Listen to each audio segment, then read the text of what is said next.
Hi guys, welcome back to my channel. Kung bago lang kayo sa channel ko, ako nga pala si Annalyn Tapa. Welcome kayong lahat. At kung hindi pa kayo nakapag-subscribe, i-click nyo lang subscribe button sa baba at pakiclick nyo na rin ang bell notification para ma-notify kayo sa lahat ng mga videos na i-upload ko. Kung bago lang kayo guys sa aking YouTube channel, nag-upload ako ng mga video tips, video tutorial nang sa ganun share ko ang kaalaman ko sa kapwa ko YouTubers, lalong-lalo na sa mga new YouTubers na nagsisimula pa lang gumawa ng kanilang channel. Video na ito, i-share ko sa inyo kung paano ba gamitin ang CapCut ngayong 2025. So sa mga hindi pa nakakaalam ng CapCut, ito ang itsura niya guys.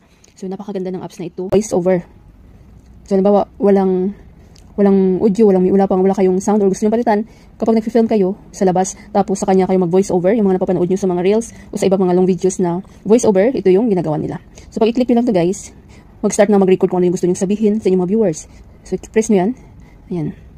So kapag magsalita kayo, hi guys, welcome back to our YouTube channel, Annalyn Tapa. Kung bago lang kayo sa aking YouTube channel, nag-upload ako ng mga video tips, video tutorial.